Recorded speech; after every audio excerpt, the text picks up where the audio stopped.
여러분, 사람들 중에는 대충 간략하게 아주 짧게 자기가 필요한 말만 하는 사람이 있는가 하면 아주 디테일하게 상세하게 이렇게 이야기하는 사람들도 있습니다.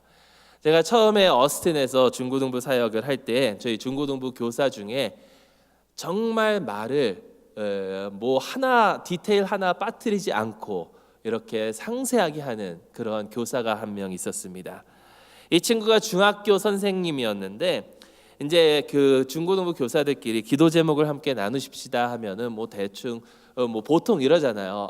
저희 건강을 위해서 기도해 주십시오. 우리 가족을 위해서 기도해 주십시오. 뭐 이렇게 나누는데 이 친구는 한번 기도 제목을 나누기 시작하면 20분에서 30분 동안 나눕니다. 결국에 그 내용은 학교에서 스트레스 받으니까 그 스트레스 좀 잘 이길 수 있게 기도해 주십시오라는 그 내용인데, 그렇게 말할 것을 그렇게 말하지 않고 어느 학생의 이야기가 나오고 이 학생이 학교에서 이러이러한 일을 겪었고 내가 거기에 이렇게 돕게 되었고 그것을 돕다 보니까 교육청에 이러이러한 문제가 있었고, 그러면서 그 학생의 삶의 전체와 교육청의 그 문제의 전체와 그런 상황들을 한참 동안 설명을 하다가 그러니까 스트레스 받지 않게 기도해 주십시오 라고 이렇게 마치는 그런 친구가 있었어요.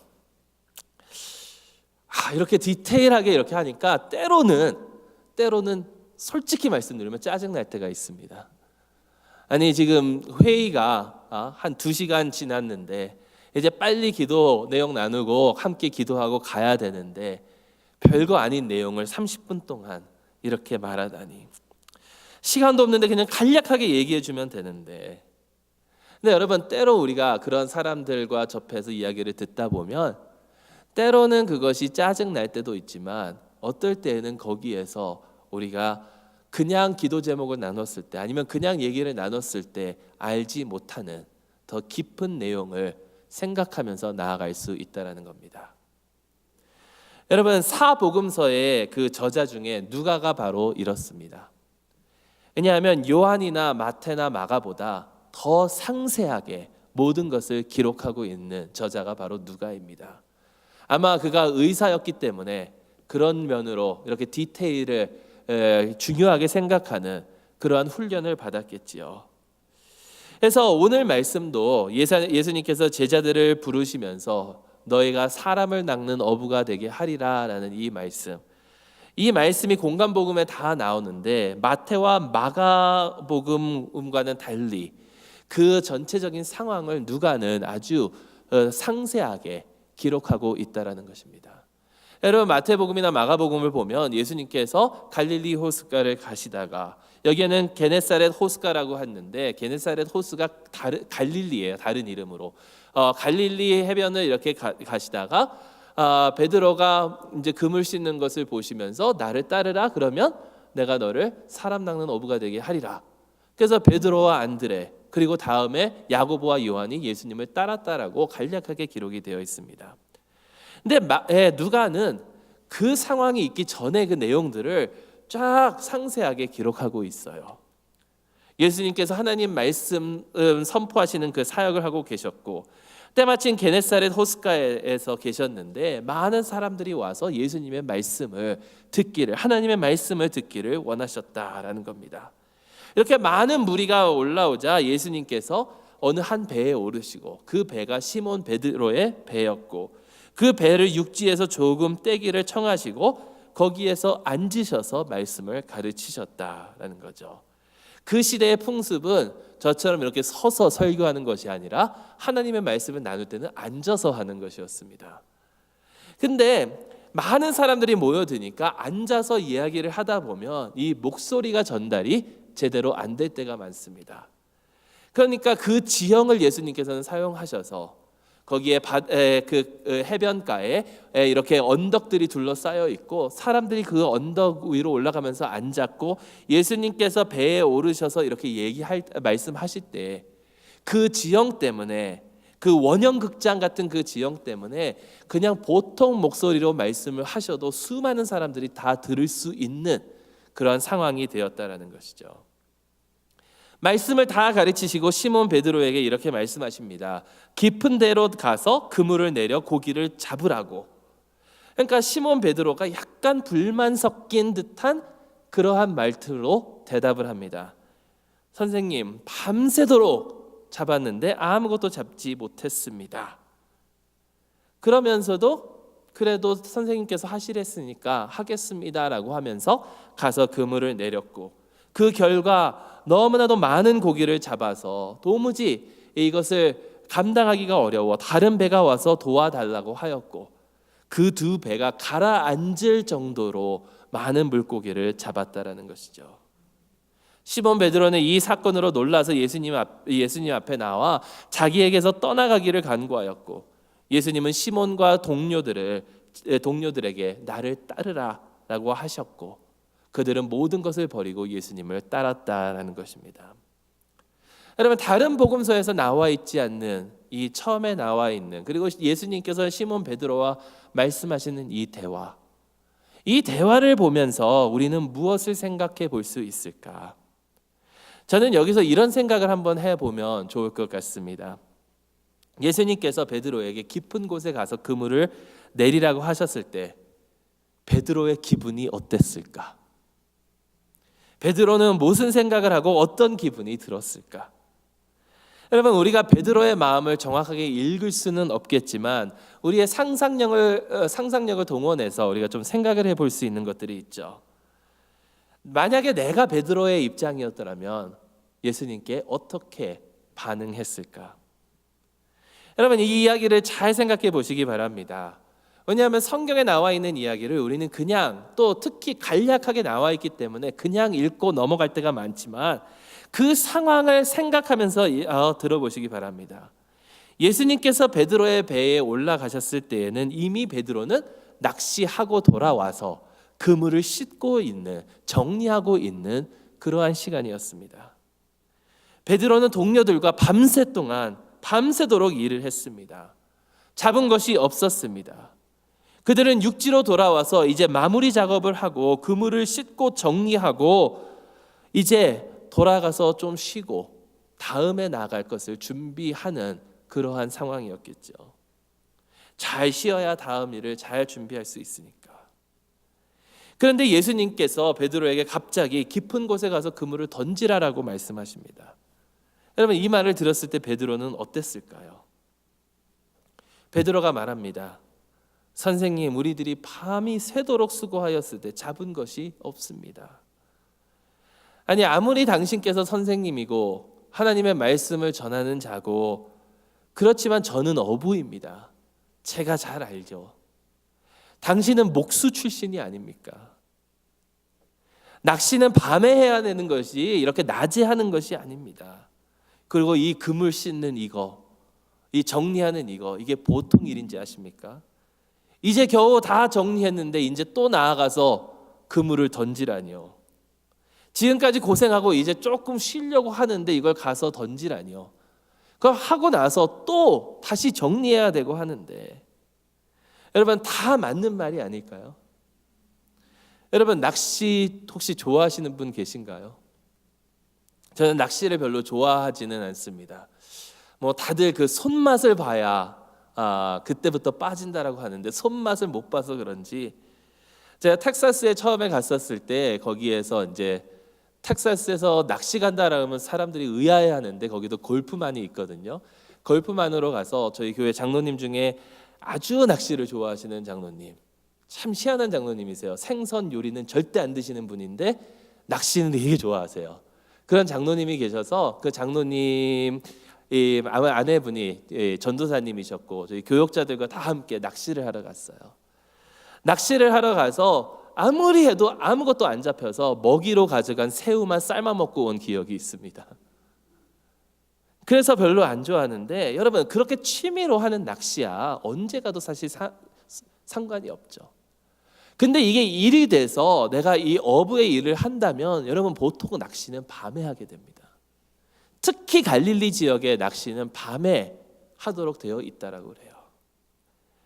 한국에서도 어부들이 새벽 2시, 3시부터 밖에 나가서 작업을 하고 돌아오지 않습니까? 배 타고 나가서 하는 일도 어려운데 돌아와서 하는 그 정리하는 그 작업이 보통이 아닙니다. 그런데 어부 출신도 아닌 이 목수 출신이 다 정리한 그물을 가지고 나아가서 깊은 곳에 던지라고 하는데, 여러분 이게 도대체 말이나 되는 소리입니까? 근데 베드로는 그렇지만 당신의 말씀에 의지하여 내가 그물을 내리리이다 라고 대답합니다. 여러분이라면 어떻게 대답하셨을까요? 요즘 세상에 사는 사람들에게는 이 말씀이 어떻게 다가왔을까요? 말이 안 되는 소리입니다. 요즘 세상 사람들에게는, 이 세상은 요즘 사람들에게 이렇게 이야기합니다. 당신이 좋을 대로 하라고. 아무리 누가 무엇을 해달라고 한다 하더라도 이 일이 당신한테 좋은 일이냐, 이 일을 함으로써 당신의 기분이 좋으냐, 당신의 마음이 편안하냐, 당신에게 기쁨을 주느냐, 좋다고 느끼느냐, 그것이 중요한 것이고, 만약에 좋다고 느끼지 않으면 하지 말라라고 이 세상은 이야기합니다. 기분이 내키지 않는다? 안 하면 되는 거예요. 마음이 불편하다? 당신이 마음이 불편하기 때문에 하지 말라라는 것입니다. 여러분 요즘 세상의 기준은요, 사실 옳고 그름에 있지 않습니다. 세상이 가르치는 것은 옳고 그른 것을 판단하여 옳은 일을 해라가 아니라, 이 세상이 말하는 옳은 일은 내 기분에 좋으면 그게 옳은 일이다라고 얘기를 해요.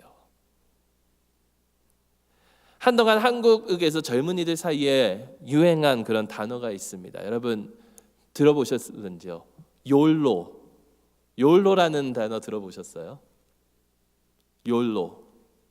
욜로라는 단어의 뜻이 뭐냐면 You only live once. 한 번밖에 안 산다라는 거예요. 한 번밖에 안 사는 인생이니까 즐겨라 이겁니다. 하고 싶은 거 다 하고, 마음대로 다 하고. 그러면서 얼마 전에 어느 프로에서 이것을 봤는데요. 한국의 그 동해안에서 속초나 양양 뭐 이런 데서 서핑을 즐기는 사람들에 대한 이야기를 소개하는 것을 봤습니다. 서울에서 직장 생활하다가 직장 다 때려치고 속초로 이사 가서 조그마한 가게 하나 열고, 그 조그마한 가게에서 가게 일 하는 것도 아니고 매일 하는 일이 밖에 파도가 어떤지 보는 거래요. 파도가 좋으면 가게 문 닫고 나가서 서핑하고 들어오고, 한참 동안 그렇게 하다가 다시 들어와서 가게 열고 자기 마음대로 그렇게 생활하는 것. 여러분 이것 자체가 잘못됐다라는 말씀은 아닙니다. 근데 이 프로에서 참 이러한 삶이 멋있지 않느냐, 우리 다 이렇게 살아야 되지 않느냐라고 그렇게 얘기를 하더라고요. 그런데 우리 모두가 다 우리의 인생을 그렇게 산다면 어떻게 될까요? 우리가 하는 일이 우리가 원하고 우리의 느낌에 좋은 일만 하고, 내가 싫어하는 것, 내가 기분이 내키지 않는 것을 안 하는 그런 삶을 우리 모두가 다 살아간다면 어떻게 될까요? 내가 하는 모든 일이, 내가 가진 모든 것들이 단순히 나의 기분만을 위한 것이고 내 편리를 위한 것이라면, 선생님 제가 지금 밤새도록 일했습니다. 이제 겨우 그물 씻었습니다. 피곤합니다. 별로 나가서 그물 내리고 싶은 기분이 아닙니다. 좀 쉬었다 나중에 할게요. 여러분 이러한 삶의 문제점이 무엇인지 아십니까? 쉬는 것이 잘못된 것은 아니거든요. 사람이 쉬어야 될 때는 쉬어야 되고 즐겨야 될 때는 즐겨야 되는데, 이러한 삶의 문제점이 어디 있느냐? 이러한 삶의 문제점은, 이러한 삶의 주인이 바로 나 자신이고 나에게만 초점이 맞춰졌다라는 것에 문제점이 있다라는 것이죠. 아니요, 내가 내 삶을, 내 인생을 내가 스스로 선택해서 살아가는데 그것이 무엇이 문제입니까? 여러분 내가 내 삶의 주인인 것이 무엇이 잘못된 것일까요? 문제는요, 그런 삶을 살아간다면 진정한 의미 있는 삶, 우리가 온전하고 만족 있는 삶을 우리 스스로 결정하고 살아간다면 절대로 살 수가 없다라는 겁니다. 이 세상이 추구하는 것, 나에게 즐거움을 주는 것, 나 자신이 초점이 돼서 나의 삶의 중심에 나 혼자만 있다라면 결국에는 내가 좋아하는 것을 어느 정도 이룬다 하더라도 허무함에 빠져 거기서 헤어나오지 못하는 삶으로 이어질 수밖에 없다라는 거예요. 그래서 여러분, 올림픽 금메달리스트들이 결국에는 마약하고 무너진 삶을 살아가고 있지 않나요? 내가 좋은 것, 내 기분대로 한다고 하니까 중독자들이 섹스에 중독이 되든지 마약에 중독이 되든지 그 무엇에 중독이 되든지 더 깊이 중독이 되고 더 추악한 것으로 빠져드는 삶을 살아간다는 것이죠. 돈 있는 자들이 더 악마같이 돈을 모으며 살아가는 그 이유가 거기에 있다는 겁니다. 내가 좋아하는 것으로 내 삶을 아무리 채운다 하더라도 결국에는 그것이 돌아오는 것은 우리에게 허망감밖에 없다라는 거예요. 여러분, 왜 그렇습니까? 그 이유는 하나님께서 우리를 창조하실 때에 우리의 삶의 이유, 우리의 삶을 온전케 하는 그것이 하나님께 영광 돌리는 삶을 살아갈 때 이루어지도록 우리를 창조하셨기 때문이다라는 겁니다. 그렇기 때문에 내가 중심이 된 그러한 삶을 사는 것이 아니라 하나님의 영광을 위하여 살아갈 때에 우리는 비로소 우리의 삶의 의미를 찾을 수 있다라는 것입니다. 하나님의 영광을 위하여 사는 삶. 여러분, 어거스틴이 말한 것처럼 우리의 마음은요, 하나님 안에 있기 전까지는 절대로 만족할 수 없는 것입니다. 그렇다면 하나님의 영광을 위하여 사는 삶이 과연 무엇입니까? 하나님의 영광을 위하여 사는 삶을 살아가려면 예수님을 따르는 예수님의 제자가 되면 되는 겁니다. 예수님의 제자는 예수님의 제자입니다. 제자는 스승이 하라는 대로 하는 게 진정한 제자죠.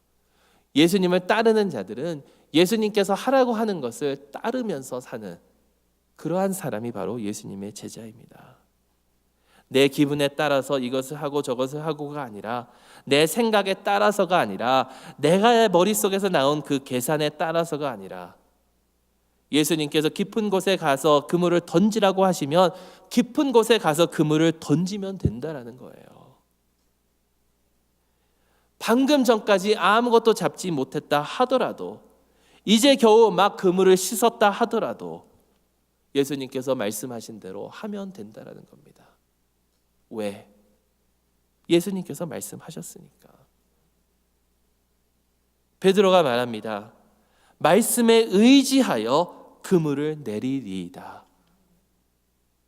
여러분, 말씀에 의지하여 예수님께서 하라는 그 말씀에 의지하여 그가 그물을 내렸을 때에 거기에 넘쳐나는 축복이 있음을 믿으시기 바랍니다. 가나의 혼인잔치에서 하인들이 예수님의 명령대로 물을 채우고 그 물을 연회장에게 가져다 주었을 때에 그들이 넘쳐나는 축복의 포도주를 맛본 것처럼 또한 예수님께서 말씀하신 것을 믿고 이 목자의 말을 믿고 순종해서 그물을 내렸을 때에 그 축복에 정말 배가 가라앉은 것처럼 잠겨있는 그것을 체험한 베드로처럼 여러분, 예수님의 말씀에 순종하고 그의 말씀대로 산다면 내가 내 삶의 주인이 아니라 예수님께서 나의 삶의 진정한 주인이 되신다면, 그래서 그의 명령대로 우리가 살아간다면 우리는 차고 넘치는 축복을 맛볼 수 있으리라 저는 확신합니다. 예수님께서는 이 세상을 창조하시고 주관하시는 분이십니다. 그런 주관하시는 분께서 물고기를 움직이셨고 또한 물고기를 잡을 수 있는 능력을 베드로에게 주신 것처럼 우리에게도 주시겠다라고 약속하셨기 때문입니다. 여러분, 우리가 축복을 누리지 못하는 이유는 예수님께서 능력이 없으셔서가 아니라 우리가 예수님의 말씀을 순종하며 따르지 않았기 때문이 아닐까요? 예수님의 말씀을 읽지도 않는데, 하나님의 말씀을 읽지도 않는데 어떻게 하나님의 말씀대로 살아갈 수 있겠습니까? 우리는 이렇게 이야기하지 않습니까? 우리는 너무 작아서 안 됩니다. 우리는 돈이 없어서 이렇게 하지 못합니다. 우리는 지난 몇 년간 이것을 해봤는데 지금까지 안 됐기 때문에 안 됩니다. 발버둥 치면서 노력을 했는데 아무것도 얻은 것이 없습니다. 해봤자지 뭐 얼마나 잘 되는지 한번 두고 봅시다. 그렇지만 여러분, 지금까지 안 됐다 하더라도 주님께서 하라고 하시면 해야 되는 겁니다. 지금까지 수확이 없었고, 지금까지 내 계산에 맞지 않았었고, 내 기분에 들지 않았었다 하더라도 주님께서 하라고 하시면 해야 하는 것이 바로 우리의 본분입니다. 이럴 때에 우리가 이렇게 하나님의 명령을, 예수님의 명령을 순종하며 나아갈 때에 하나님의 때에 우리는 하나님의 큰 축복에 빠져 그 축복이 우리를 덮칠 것입니다. 저희 교단에서 유승원 목사님께서 목회하시는 디트로이트 한인연합 장로교회에 이런 글을 봤습니다. 거기서 미행만이라는 프로그램을 진행하시는데요. 또 앞으로 저희 교회도 이러한 비슷한 프로그램을 한번 하면 어떨까라는 그런 생각이 어제 이 글을 읽으면서 확 들더라고요. 1. 미행만, 미시간의 행복한 만남은 그저 편안한 만남입니다. 미시간 지역에 사는 분들의 행복한 삶을 위한 편안한 만남입니다. 올해 10회째입니다. 지금까지 대략 100여 명 정도가 거쳐갔습니다. 2. 매주 토요일 저녁 같이 식사하면서 예수님, 기독교 복음, 믿음의 생활을 소개합니다. 3. 원칙적으로 교회에 출석하지 않는 분들, 비세례자들, 신앙생활을 하지 않는 분들만 받습니다. 4. 쉽게 생각하시면 됩니다. 8주간 토요일 저녁에는 가족을 위해 식사 준비할 필요가 없습니다. 매주 토요일 저녁은 우리 가족을 사랑하는 사람이 정성껏 차려주는 맛있는 음식을 좋은 사람들과 함께 편안하게 먹는 날이라고 생각하면 됩니다. 부모들이 편안하게 참석할 수 있도록 자녀들을 잘 돌보는 분들이 데리고 같이 즐거운 시간을 갖겠습니다. 5. 등록비도 수강료도 없습니다. 이 기간 동안에도 이후에도 교회 예배에 나오도록 강요하거나 부담을 주지 않습니다. 6. 이 미시간의 행복한 만남을 통해 나중에 교회에 출석하기로 개인적으로 결심했다 하더라도 디트로이트 한인연합 장로교회에 다녀야 할 의무는 전혀 없습니다. 그때는 아무 교회나 자신이 마음에 드는 교회에 가시면 됩니다. 7. 왜 하냐고요? 그냥 하나님이 하라고 해서 합니다. 디트로이트 한인연합 장로교회 교인들이 하나님 앞에서 부담하고 있는 책임감과 하나님께서 사랑하시는 분들을 위한 사랑의 표현입니다. 여러분, 왜 하냐고요? 그냥 하나님께서 하라고 하셔서 합니다. 선생님, 우리들이 밤이 새도록 수고하였을 때 잡은 것이 없지만은 말씀에 의지하여 내가 그물을 내리이다. 기도하겠습니다.